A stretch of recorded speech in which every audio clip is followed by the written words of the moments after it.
நடிகர் சிவகார்த்திகேயன் நடிப்பில் அடுத்ததா செப்டம்பர் 5ஆம் தேதி தியேட்டரில் ரிலீஸ் ஆக இருக்க ஆக்ஷன் பேக்டு படம் மதராசி. மதராசி படம் இன்னும் 30 நாட்களில் தியேட்டரில் ரிலீஸ் பண்ணுறதா அறிவிச்சு இப்போ ஒரு புதிய போஸ்டர் வெளியிட்டிருக்காங்க. ஏஆர் முருகதாஸோட இயக்கத்தில் அனிருத் மியூசிக்கில் படம் ஆக்ஷன் பேக்டு படமாக செப்டம்பர் 5 பேன் இண்டியா லாங்குவேஜில் ரிலீஸ் ஆகுது. இப்போ ரிலீஸ் பண்ண போஸ்டர் ரொம்பவே சூப்பராக இருக்குது. நடிகர் விஜய் சேதுபதி மற்றும் நித்யா மேனன் நடிப்பில் ரீசெண்டாக தியேட்டரில் ரிலீஸ் ஆன தலைவன் தலைவி படம் இது வரைக்கும் உலகம் முழுவதும் 75 கோடிக்கு மேலே தியேட்டரில் கலெக்ஷன் ஆகியிருக்கிறதா படக்குழுவினர் அஃபிஷியலாக அறிவிச்சிருக்காங்க.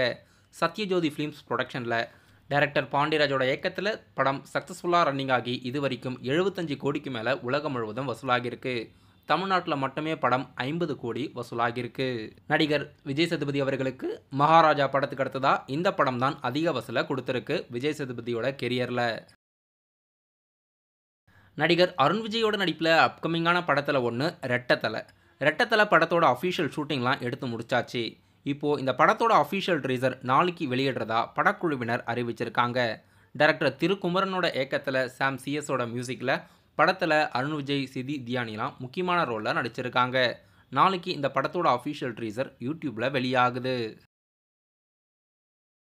நடிகர் ரித்திக் ரோஷன் ஜூனியர் என்டிஆர் நடிப்பில் ஆகஸ்ட் 14ஆம் தேதி தியேட்டரில் ரிலீஸ் ஆக இருக்க படம் வார் 2. வார் 2 படத்தோட அஃபிஷியல் ப்ரமோஷனுக்காக இந்த படத்திலிருந்து புதிய வீடியோ சாங் ஒன்று படக்குழுவினர் ரிலீஸ்க்கு பிளான் போட்டிருக்காங்க. இந்த சாங் கண்டிப்பாக படத்தோட ப்ரமோஷனுக்கு ரொம்பவே ஹெல்ப்ஃபுல்லாக இருக்கும். நாளைக்கு இந்த படத்தோட புதிய சாங் ஒன்று யூடியூப்பில் ரிலீஸ் பண்ணுறதா படக்குழுவினர் ப்ரீ அனௌன்ஸ்மெண்ட் கொடுத்துருக்காங்க. இந்த சாங்கும் தமிழ், தெலுங்கு, ஹிந்தின்னு 3 லாங்குவேஜில் நாளைக்கு வெளியாகுது. அனுஷ்கா நடிப்பில் அடுத்ததாக தியேட்டரில் ரிலீஸ் ஆக இருக்க படம் காட்டி. படம் தமிழ், தெலுங்கு, ஹிந்தின்னு 3 லாங்குவேஜில் ரிலீஸ் ஆகிறதா இருக்குது. இன்றைக்கி இந்த படத்தோட அஃபிஷியல் தெலுங்கு லாங்குவேஜோட ட்ரைலர் மட்டும் ரிலீஸ் பண்ணியிருக்காங்க. படம் செப்டம்பர் 5ஆம் தேதி மதராசி படம் ரிலீஸ் ஆகிற அதே தேதியில் அனுஷ்கா, விக்ரம் பிரபு நடிப்பில் காட்டி படமும் தியேட்டரில் ரிலீஸ் ஆகுது. பார்க்குறதுக்கு ரொம்பவே மிரட்டலாக இருக்குது இந்த ட்ரைலர். படம் எப்படி இருக்க போகுதுன்னு வெயிட் பண்ணி பார்க்கலாம். தெலுங்கு நடிகர் நானியோட நடிப்பில் அப்கமிங்கான படத்தில் ஒன்று த பாரடைஸ். பாரடைஸ் படம் 2026 மார்ச் 26ஆம் தேதி ரிலீஸ் பண்ணுறதுக்கு பிளான் போட்டிருக்காங்க. கம்மிங் ஆகஸ்ட் 8ஆம் தேதி இந்த படத்தோட 2 ஃபர்ஸ்ட் லுக் போஸ்டர் வெளியாகுது. மார்னிங் 10:05க்கு ஒரு ஃபர்ஸ்ட் லுக் போஸ்டரும், ஈவினிங் 5:05க்கு 2வது லுக் போஸ்டரும் படக்குழுவினர் ரிலீஸ் பண்ணுறதா ப்ரீ அனௌன்ஸ்மெண்ட் கொடுத்துருக்காங்க. இப்போ ஒரு ரூமர்ஸ் சோஷியல் மீடியாஸில் ட்ரெண்ட் ஆகிட்டு வந்துட்டுருக்கு. நடிகர் சிவகார்த்திகேயன் மற்றும் ஜீவா அவர்கள் கூலி படத்தில் ஒரு கேமியோவில் நடிச்சிருக்கிறதா நியூஸ் அன்அஃபிஷியலாக வந்திருக்கு. சிவகார்த்திகேயன் அவர்கள் கூலி படத்தில் கேமியோவாக நடிக்கிறதுக்கு ஒரு சில ஹிண்ட் இருக்குது. அமீர் கான் அவர்கள் ரீசெண்டாக சோஷியல் மீடியாஸ் இன்ஸ்டாகிராமில் ஒரு போஸ்ட் போட்டிருந்தாரு.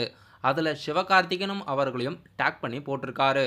ஒருவேளை லோகேஷ் கனகராஜோட இயக்கத்தில் கூலி படத்தில் சிவகார்த்திகேயன் ஒரு கேமியோ ரோல் வர்றதுக்கு வாய்ப்பு இருக்குது. என்ன நடக்க போகுதுன்னு வெயிட் பண்ணி பார்க்கலாம். ஏற்கனவே நிறைய கேஸ்டன், முக்கியமான பிக் பட்ஜெட் கேஸ்டன் க்ரூலாம் இந்த படத்தில் இருக்காங்க. ஆகஸ்ட் 14ஆம் தேதி என்ன நடக்க போகுதுன்னு வெயிட் பண்ணி பார்க்கலாம். ஆர்ஜே பாலாஜோட இயக்கத்தில் சூர்யாவோட நடிப்பில் சாய் அபியங்கரோட மியூசிக்கில் அப்கமிங்கான படம் கருப்பு. ட்ரீம் யூரியர் பிக்சர்ஸ் ப்ரொடக்ஷனில் ரீசெண்டாக இந்த படத்தோட ட்ரீசர் வெளியிட்டிருந்தாங்க. கருப்பு படத்தோட அஃபிஷியல் ரிலீஸ் தேதி அப்கமிங் டேஸில் படக்குழுவினர் வெளியிட போகிறாங்க. படத்தோட ஷூட்டிங் எல்லாம் எடுத்து முடிச்சாச்சு. சூர்யா அவர்கள் இந்த படத்தில் டுவல் ரோல் நடிச்சிருக்கிறதா ட்ரீசரில் ஒரு சில ஹிண்ட்டில் தெரிய வந்தது. படம் எப்படி இருக்க போகுதுன்னு வெயிட் பண்ணி பார்க்கலாம். கருப்பு படத்தோட அடுத்த அப்டேட்டாக ரிலீஸ் தேதி எதிர்பார்க்கலாம்.